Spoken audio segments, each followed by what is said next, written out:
Well, welcome to your Asian besties. I'm 34 weeks pregnant today, so we still have motherhood Woohoo! on the brain. And I think this was something that came out of one of our last episodes, but today we wanted to chat about how becoming a mother, having kids affects your relationship to your partner. I'm curious about this because the baby's not here yet, but I've already kind of felt the changes happening. So, Oh, what are the changes? well, it's just a different kind of love I already feel. Like it's a Can you explain it? yeah, it's like a deepening of our love. Like it's like we have the romantic love, but this is kind of like the sense of becoming a family Hmm. and my husband just being very like he's almost being more maternal towards me, throughout my pregnancy, which is nice.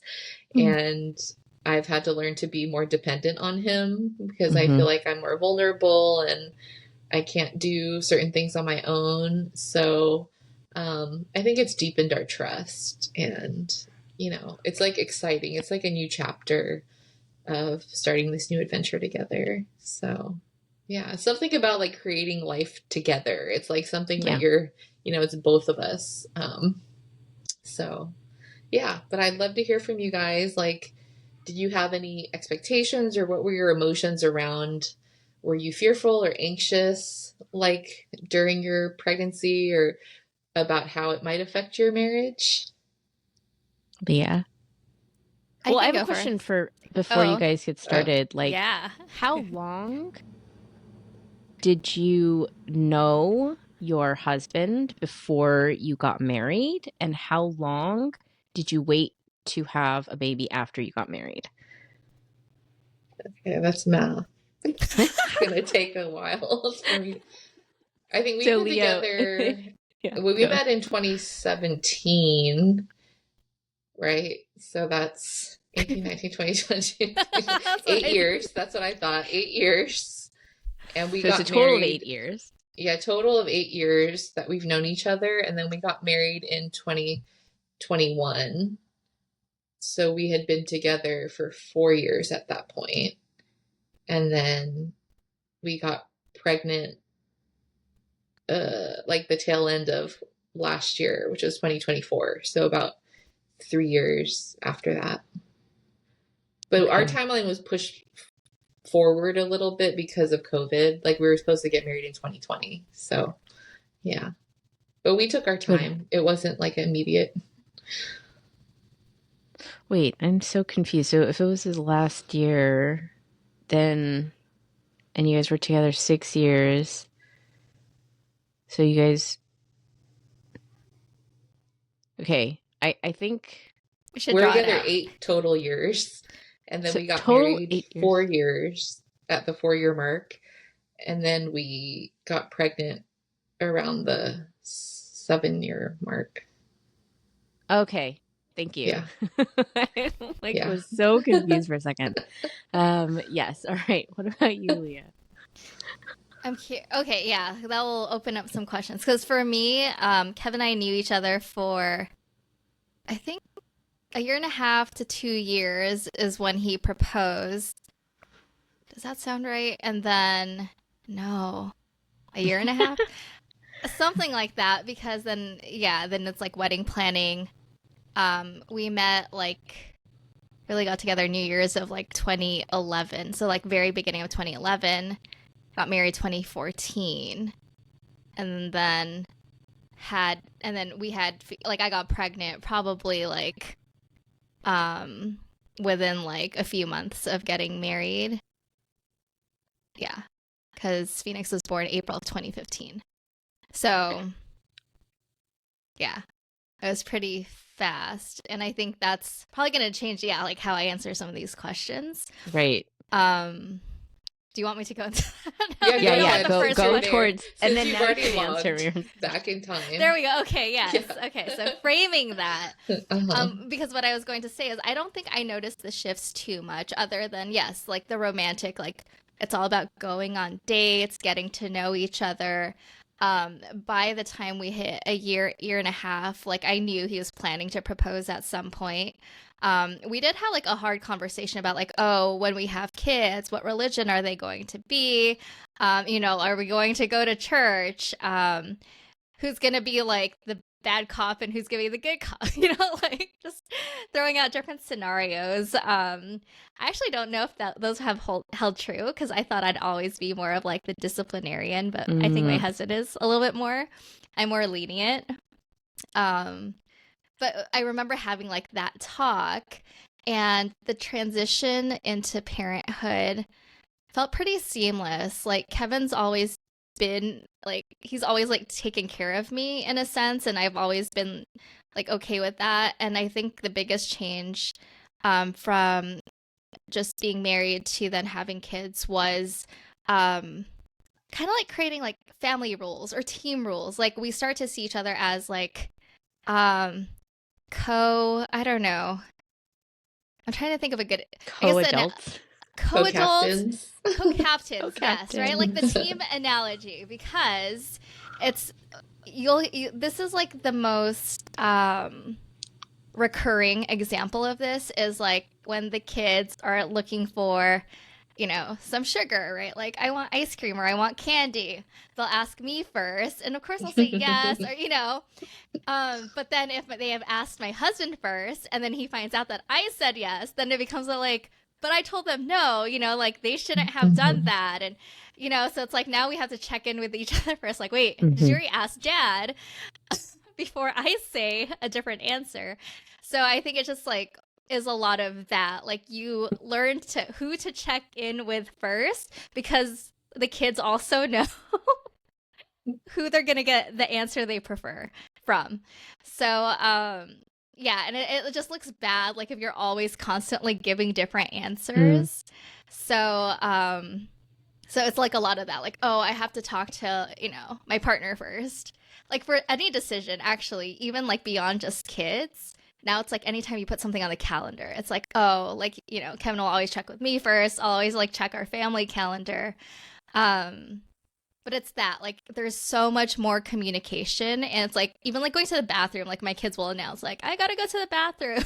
Like it's just such a regular part of our household to like let each other know what everyone else is doing. And I think we've internalized that to a point, like I said, like my kids announce things. They don't really need to, but it's just habit now. So wait, question, Leah. So like, you guys were, it was like a you and like him relationship. And then when the kids came, it was sort of like co-captaining.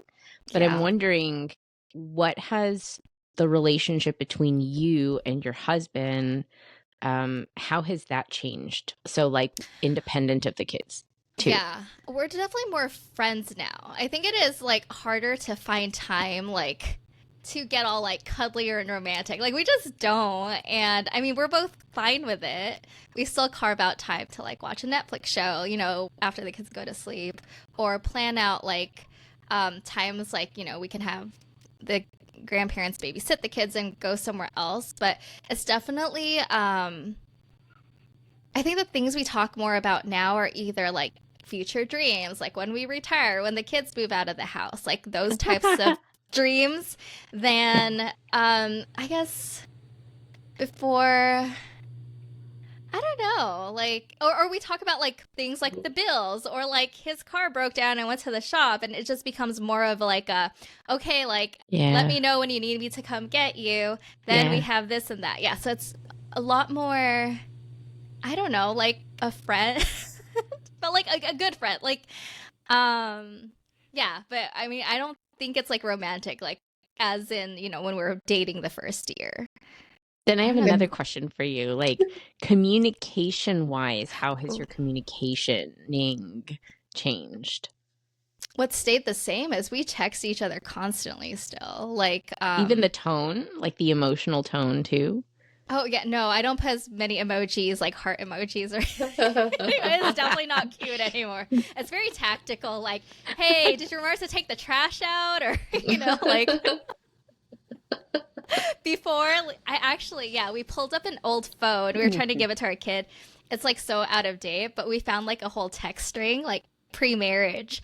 And it was very much the most like random thing, just like something I think of, I texted him. Now it's like, no, like I'm texting him for a reason. Like, did you mean to like leave this door open, or did you mean to like da da da, That's what would be funny to go back on that text thread, because I think I still have the one with Sean and I.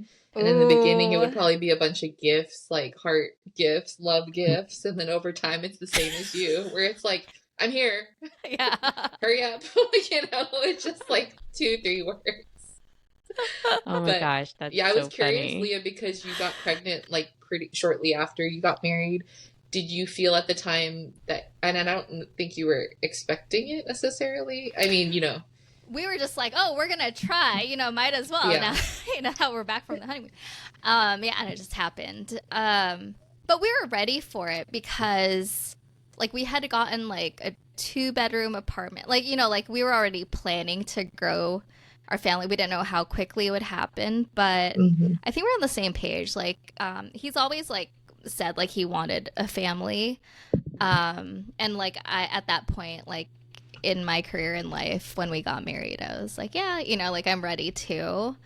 So I think that helped, right? Like I went through a lot of duds, and then it's like, okay, like I know what I want. Tell me about it. Yeah, because that was my question: is if you felt like you had enough time, just the two of you. Yeah. But I think for me, like it's reminding me of what I fell for in Sean in the beginning, and I told him that because I saw those qualities in him, and I know we both have had toxic exes. And so I'm sure you saw those qualities in Kevin too, like thinking, yeah, one day he's going to be a really great husband and father.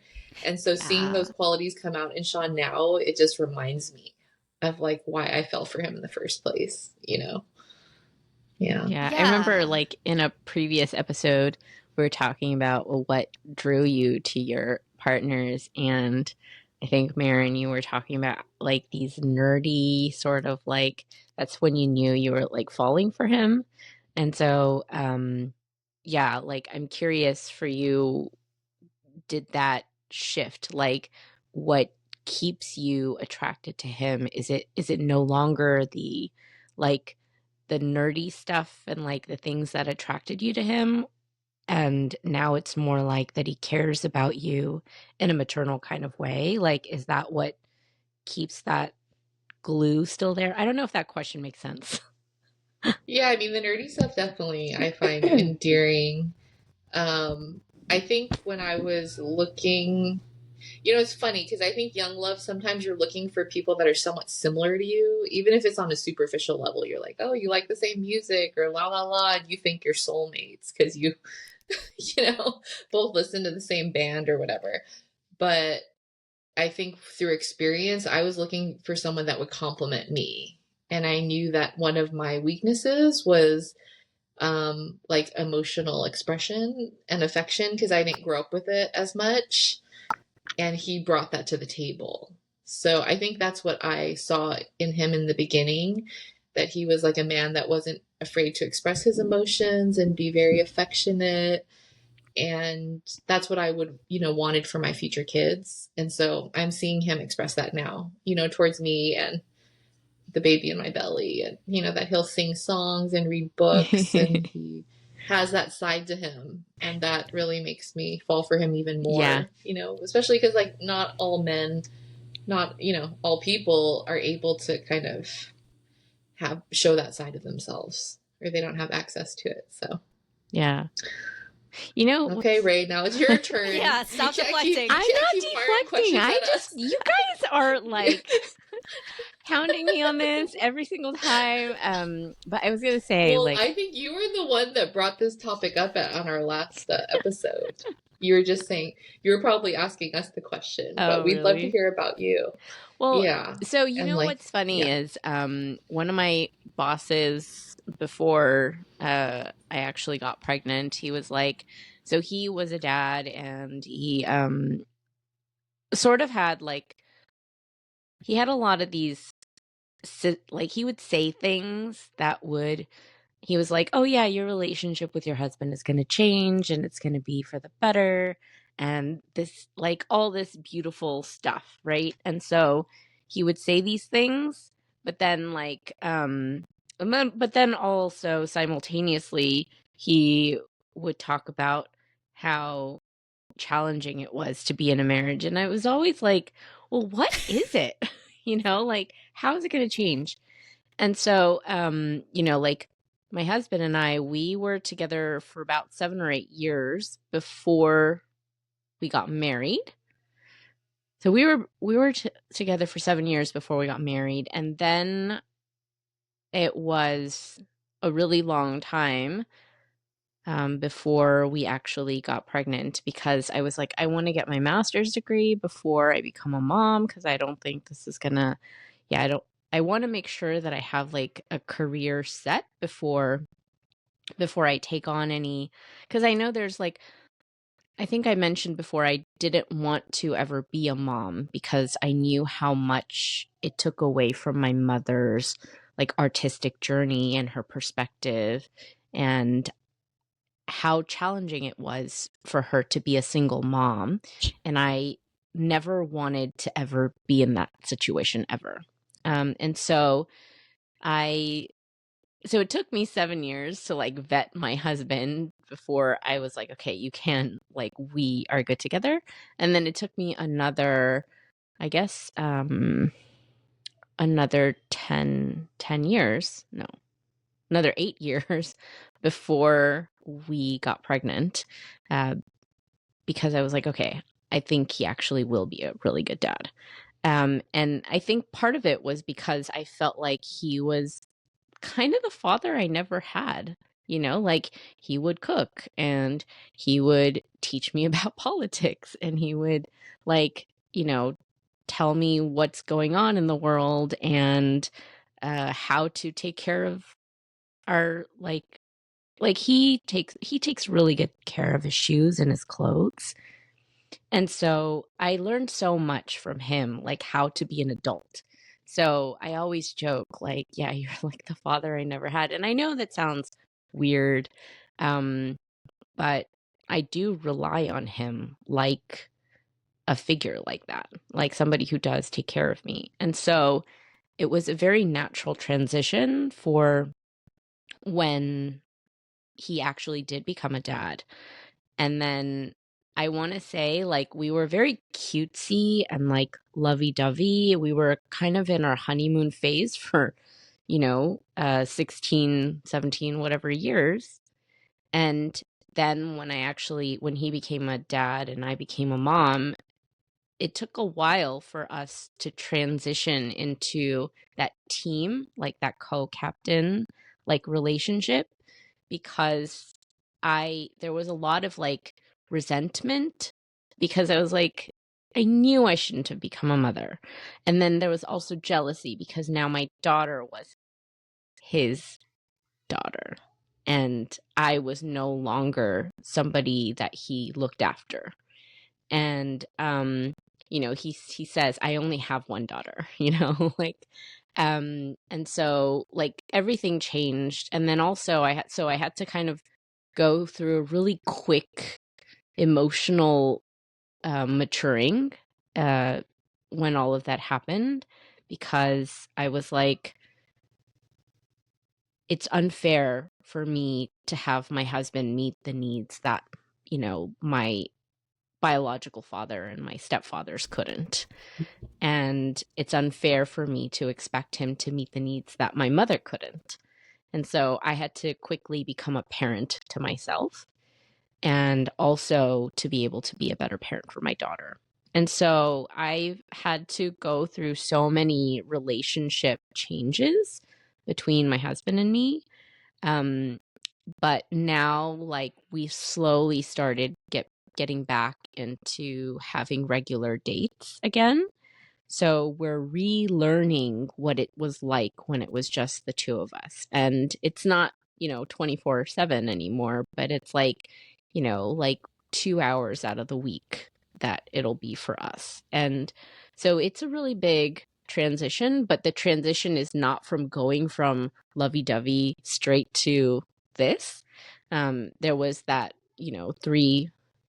almost more than 3 years of, becoming the parent that I needed for myself, and like allowing him to be who he actually needs to be for both of us, which is, a partner and a co-captain, not a dad for me.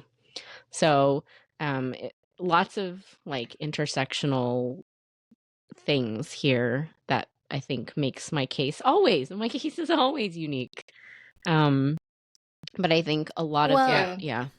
I don't know if that answers your question. I mean, I don't think that's weird. I think a lot of us are kind of subconsciously looking to fill the gaps or to, seek out the positives of what we got in our childhood.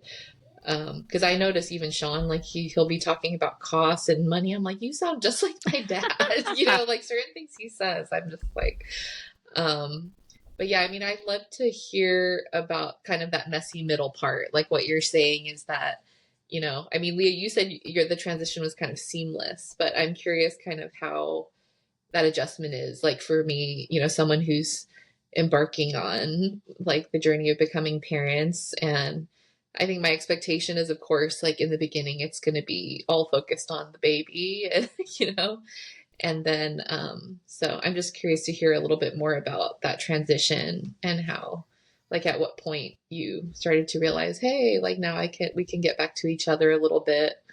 So yeah, I'm wondering how you kind of moved into that. It's not, I know balance is a loaded word, but just how you started to, get back to each other. Well, before we dive in there, I was going to say, Rée, like when you were talking about that, I don't know if this holds true for you. I'm super curious, but I think there's still this hierarchy where I'm pretty sure Kevin would say like he has to take care of me in order to take care of the kid. Like there is this kind of like even like right now, like recording the podcast, like he's taking the kids to the mall, to get them out of the house. Like he feels some kind of responsibility to me, or I do a lot of the delegating of like, make sure you pick up so and so and then take them to the dentist, right? Like, and he'll do the thing, but I'll, like coordinate, like, am I gonna do it or is he gonna do it? And then he does the thing. So it's interesting because I don't think it's like a complete like, we are the parents to the kids. Sometimes there is this, he looks to me to make the decision what's gonna, like what does our schedule look like, or who's gonna be taking who, where, when, those kind of things. I'm curious about that too, because Sean's telling me, he's like, you'll always be my number one and the baby will be the number two, and I'm like, is that really, how's that gonna play I think out? it is true though. It could be. I don't know, Rée, like I also that or well, that's like something they say, it's kind of like a philosophy, right, where they're like, well, you as parents have to be like good and the priority to have a healthy family kind of thing. So I'm wondering how that's playing out for you. Well, I want to say that might be like a big picture sort of philosophy, but like the minute to minute, hour by hour, day by day, week by week, month by month, I don't know if that's true. Well, that's what I'm thinking with a newborn. It's just like they're like the bulk of your energy is going to be going towards the baby in the beginning. But it's going to be like, but supporting each other. Sean's going to be running out and like getting what you need, like if you have a craving for something or you're like, oh no, we're out of whatever. Like I need my he's coffee. Learned that lesson. I get this like hangry like rage now on a whole nother level. Exactly. Like I start because my belly's so big that I don't necessarily feel hungry. But if I wait too long, I get so crazy. Yeah. Like I was in IKEA the other day. I'm like, I want a veggie hot dog and I want a soft serve yogurt. And then they ran out of it and like I didn't eat. And I was like so enraged because like I just had this idea of what I wanted to eat. And and so he's felt my wrath. So he already gives this look like he's scared of me. He's like, did you eat? What do I need to get you? That happens all through the newborn phase too. I mean, right? Like you're gonna be the one like nursing or whatever, like all over, like the baby. So then he'll be taking care of you. Like, I mean, that's how like I think that's why I think it was like a seamless transition because it was just what he That already was already did. your dynamic. Yeah. Yeah, actually similar because I am neurodivergent, but I think a lot of my neurodivergence is like related to my digestive system and also my nervous system. And so like my husband knew very early on that I get hangry. And so people would always say that he's a smart man because he would always have snacks and he would always have plans for where we could snack in between like meals and things like that. And I think part of it is because he is a foodie and he likes to explore the world through his mouth, but also because he knew that I got hangry and that was important to me. So yeah, that part of the relationship I think was also seamless. But Yeah. Leah, you were asking a question about the Like, would he prioritize you over your daughter for certain things? You know, like if it wasn't like critical or an emergency, right? Like, whose needs are more important, right? Like, at least for me, it would be me and then the kids. Like, that's well, the way can you he give an example? sees it. Because I want to say it's the opposite, but I wonder if, according to the example, it might be similar. Okay, we're like at a party, you know, like, and I want to stay an hour longer because we're still mingling or whatever. And the kids are like, no, I'm bored out of my mind. Can we go? Oh. He will say, like, no, like, your mom wants to stay. We're staying for like 1 more hour. Oh. But do you think it's partly because they're a little older now? Like, would that have happened when they were babies? True. I think it's because they're older. They have minds of their own. If they were babies, no, neither of us would stay the other hour because if they were Right. freaking out, like, we would leave. Yeah. But the more, like I said, I think like 4 years old is a sweet spot when they start at least understanding and like you can like negotiate with them a little more. But yeah, there is a time where then they have needs and they learn they can't always get their way. Like younger than that, right? Like the tantrums, like there's nothing that could turn that off. But it was like mutual. Like Kevin and I both wouldn't want to be in a situation where, you know, if we're in the middle of a grocery store and like Phoenix flings himself to the ground in tears, scream crying, like no one wants to be, you know, grocery shopping. Like, yeah, but there will come to be a time. So maybe, Rée, you haven't hit that part yet where, yeah, like it's like, no, like we barely hang out with mommy's friend. Like we're here at a picnic. We went all this way. Like we're going to stay another hour, you know? And then he'll take them out or try and entertain them, you know, like if they're really itching to go, just so then I can have that peace of mind of, you know, like get what I need out of what it is. Then I guess it is similar. Yeah. Okay. Right. I mean, but yeah, like, but if, you know, like your kid's throwing a tantrum and like really miserable, you know, like both of you are like, no, like this restaurant is not worth it. Let's take the food to go or whatever it is. Right. Yeah. Yeah. I think we're very much prioritizing for our daughter in the first like 2 years. And then I think slowly over the course of the past year and a half, we've been sort of tag teaming because I think before it was so overwhelming for me. Yeah. Like I could never be alone with my daughter because it was just so hard to manage all of her needs. And so I would get so irritable when I had to do the parenting by myself. But he's very good parenting by himself. And so thankfully, because I'm just slowly starting to, I think a lot of it is for her safety. Like I am always really afraid that I won't be able to meet her needs in the case of an emergency because part of it is my language ability in Korea. And like if there were to be an emergency, it's like I can't even think when or talk when I'm like normal and not in an emergency situation. So if it is an emergency and I need the language skills, am I going to have it? And then also like food and then transportation. Like, I'm so scared. Like, I fall all the time when I'm walking, and like I get into like really stupid accidents. And so I have a lot of fear that I won't be able to take care of my daughter like by myself if we're outside and we're like going from one place to another. And like I literally, like, people save me from things all the time. They're like, "Oh, I just saved you from getting run over by that car." It's like, I don't know why, but it's so hard for me to be physically present. So yeah, there are just lots, and part of it is the neurodivergence.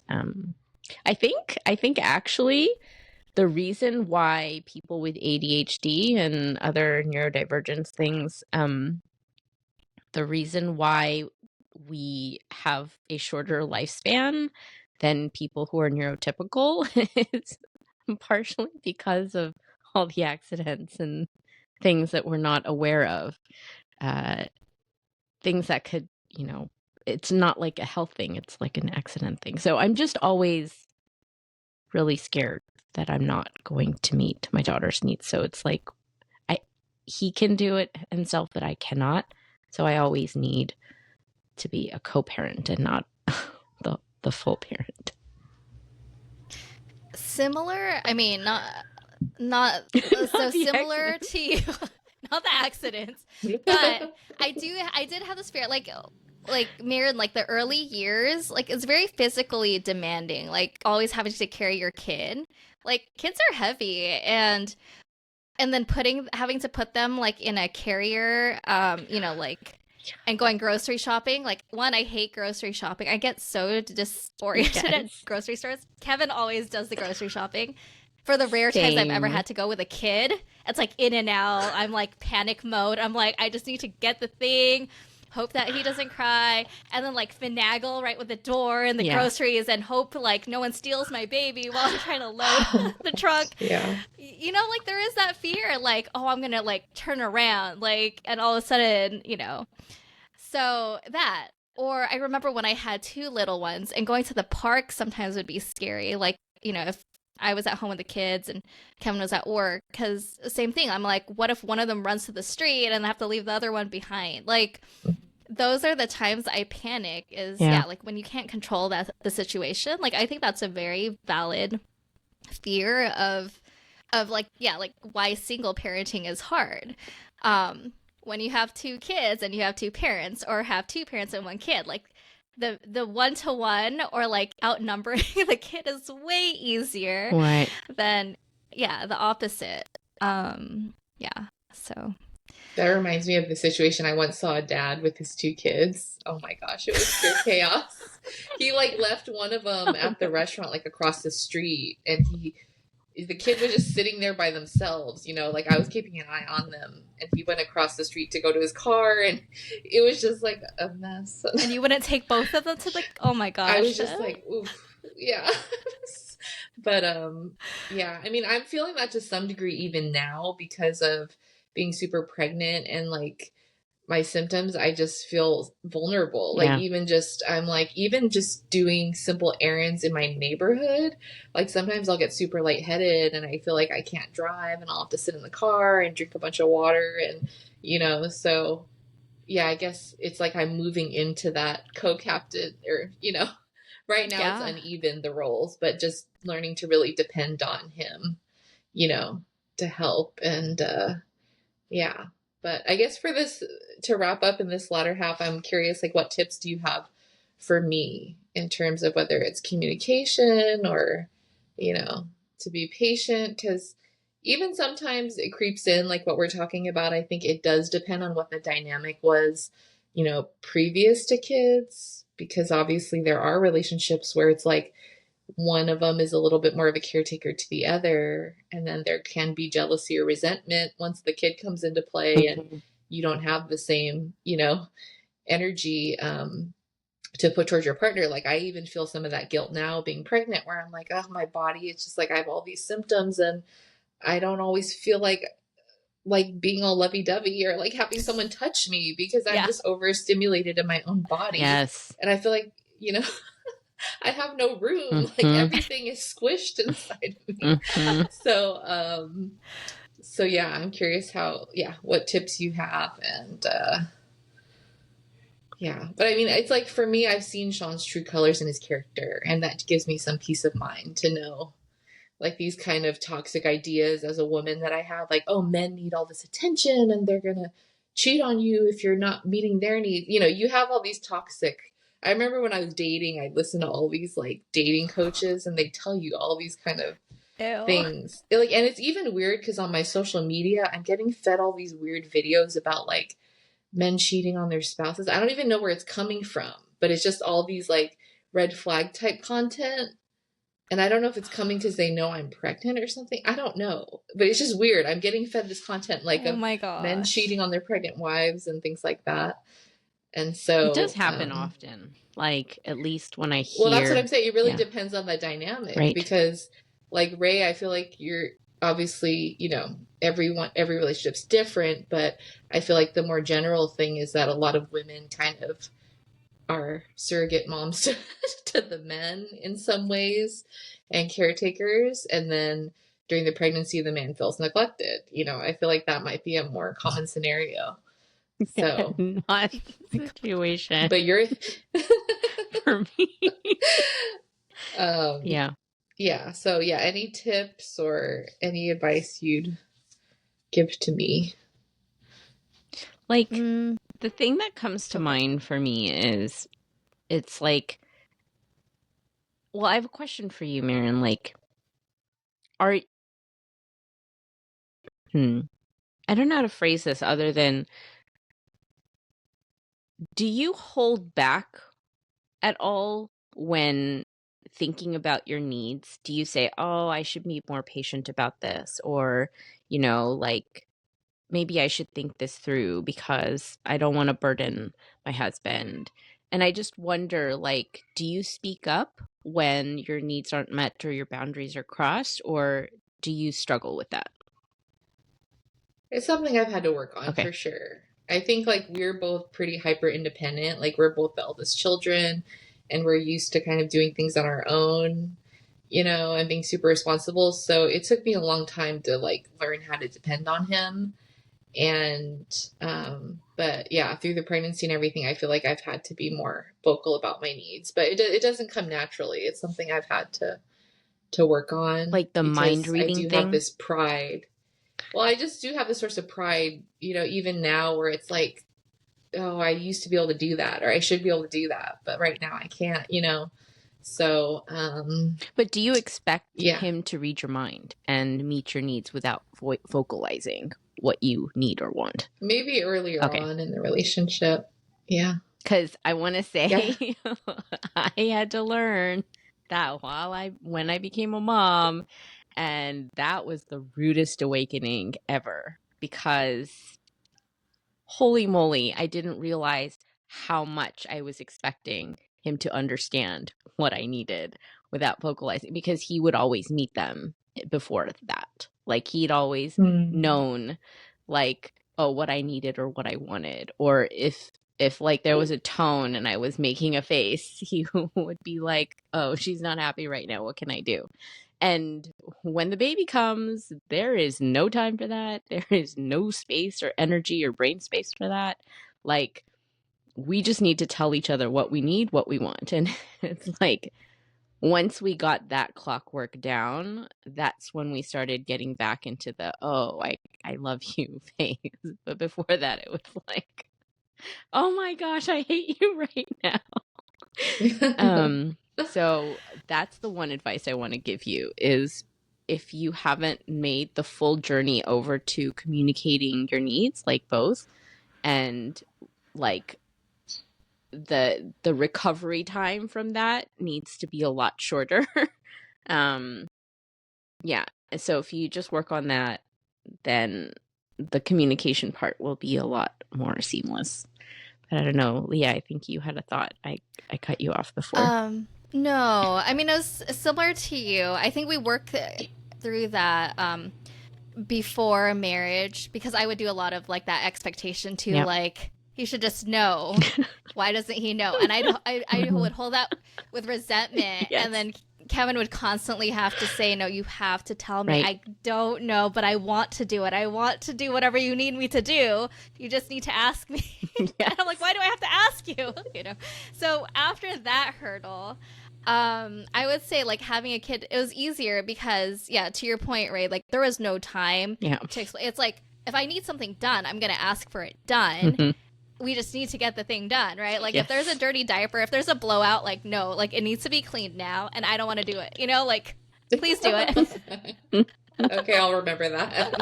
It's that I think you just can't be afraid, and I think you have to trust each other to like be able to hold those boundaries, not because it's not like you're taking advantage of each other. It's just like sometimes one person will get like the brunt of it or get burnt out quicker.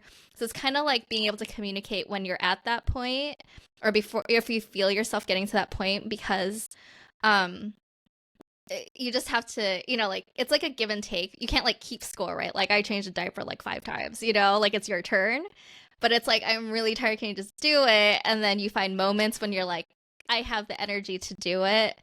I'm going to take this one. I think that's like the most transparent you can be with each other is the most helpful, because I think for each person, it feels like you're doing all the work, you know, and it's true. And also, right, like, what are you going to do about it? You know, it's like, it's going to be one or the other. And then I think over time, we've also established, like, I mean, I already knew off the bat, like, I don't cook. Kevin cooks, you know? What I do is I can do laundry, you know? Like, I can put away the dishes if he washes the dishes. So you, like, find your grooves where it feels, I don't want to say fair, but, like, you divvy up what each other does in a way that you're both okay with it. You know, I think that goes for childcare, just running a household, because, you know, like, kids add a lot of work. It's neither you or him making those dirty dishes or laundry, right? But it's, you know, both of your responsibilities. So so much laundry. We do laundry I know. like 5 times a week. We're getting our washer installed right now, so you'll be amazed how many times you have to do laundry. Like, yeah. It's I haven't caught up. Yeah. Like there's always dirty laundry. There's always laundry, and there's always clean laundry that needs to be folded and put away. Yes, we have a dryer full of like unfolded laundry for days at times, or like I mean, sometimes it goes on for like a couple weeks, and then you just somebody finally gets tired and they just stuff it in somewhere. Like, it's so bad. Oh yeah. Now we're to the point where I do get a chance to fold the clothes. Even Kevin won't put it away. He'll like pick his clothes out from like the basket. I'm like, no. Yeah. I do so. It makes so sense. Bad. You got to work smarter, not harder. Yes, and that's why systems are really important. And my husband is always like, "Oh my God, you're talking about systems again." But like honestly, after a bit of like, okay, you get tired of the same thing happening. So you start implementing a system like, oh, I noticed that this always happens when this doesn't happen. So how can we ensure that this happens, or what can we do to change the order of this, or what would make it easier, right? And so like one thing is, okay, if you take out the trash, you need to put the new trash bag in. I'm the bag person. I bag it if someone else takes it out. Yes. And there, like, other things are like, what's another system that we needed to have? I can't remember right now, but we're constantly, or I should say I am constantly. Washing dishes. How does the washing dishes thing work? Oh, yes. Who does it? So he always cooks, or he does most of the cooking. So I always do the dishes, and I put them away too. I would love for him to put it away, but honestly, I think he does too much. Like, honestly, he does way too much because he also works and I don't. So he works, he cooks, he takes care of our daughter. He does so much that I'm like, okay, I can do the dishes and put them away. Like I think that's the only thing I do. I don't think I even do her laundry. I think my husband does her laundry. Yeah. So, you know that saying, like, always give the task to the busiest person because then you know it'll get done. And that's kind of what it is in our family because I've never heard that saying. Oh, But, really? good to know. No, I've never. Have you, Leah? No. Oh my gosh, are you kidding? Like, What kind of saying is it? Like, is it? I can't remember what it is, but it's like at work. Like if at work, if you want some task to get done, like you always give it to the busiest person because they will find a way to make that happen really fast and efficiently because they already have so much stuff to do. And that's kind of like, for me, like it's like fuel. Like if I already got up this morning, had a blood test, came home before breakfast and doing this podcast, and then as soon as the podcast is done, I have to go photograph an event. And I plan these things like to be very busy so that I have days of doing absolutely nothing. Interesting. Yeah, I don't know if that's a neurodivergent thing, but it's like once I get the brain or the body like running, I have to do everything because I know I can't rest. If like I can't do like a couple things every day like normal people. I have to do everything like busy things like in one day so that I can rest every other day or something like that. So anyway, I don't know if I guess that's important is knowing how people operate. Yes. You know, like how you and your partner operate and the differences with that too. And so, I guess to leave us, like, do you guys feel like you fully kind of accepted this new phase? Like, do you ever have FOMO about your previous when it was just the two of you? I'm looking forward to when they move out of the house now. Okay. I mean, say less. Your just immediate answer.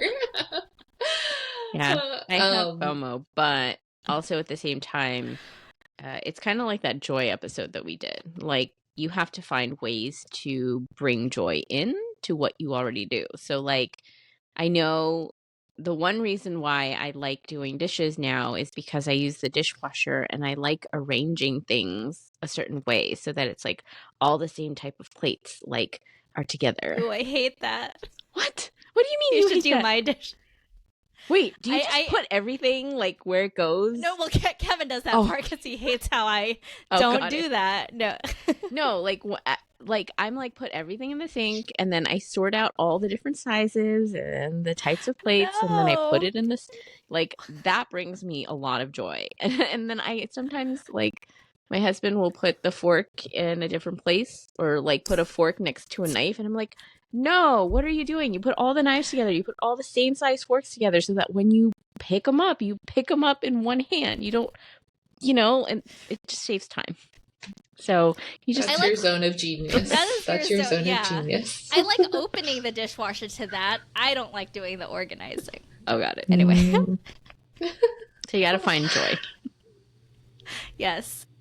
Okay, so to end, what's one word that kind of describes where your relationship is at now, and then one word maybe that you're looking forward to in the next chapter or phrase?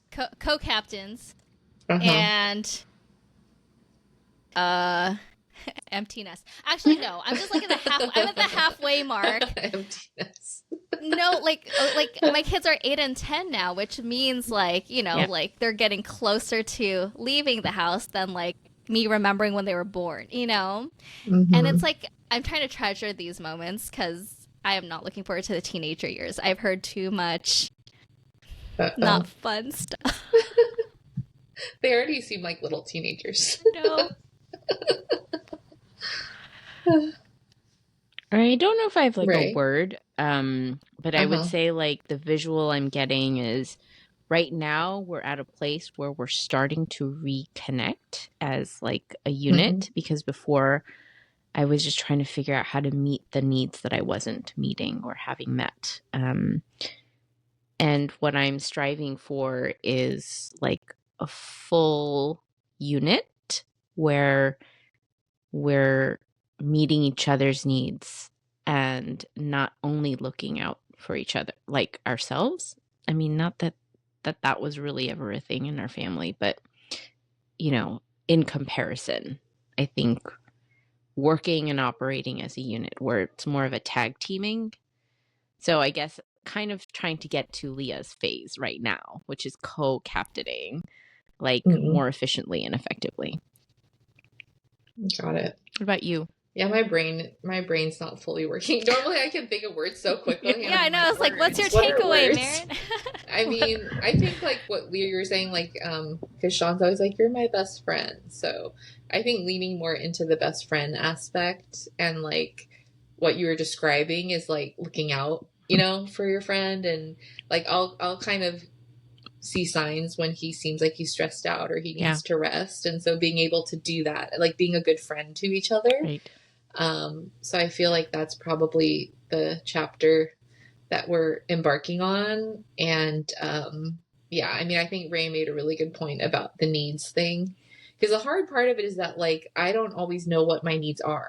Like, whether in pregnancy or, you know, it's just like you're just irritated or you're tired or angry. Like, for me, I still experience grief over my mom. Yeah. But sometimes that comes out as anger first. But then there's, like, sadness underneath it because I'm just missing my mom. Yeah. So it's like sometimes it's hard to locate exactly what your needs are. So I would say, like, for us to be able to hold some space for each other to just kind of be more patient and understanding and try to figure that out. Hopefully we'll get better at it as time goes on. You will. Yeah. But I'll be coming to you guys for advice. Anytime. For sure. Yes. But anyway, thanks for tuning in to this episode. Like and follow us on Apple Podcasts and Spotify. And rate us too if you have a moment. And we'll catch you in the next episode. Bye. See you next time. Bye. Bye.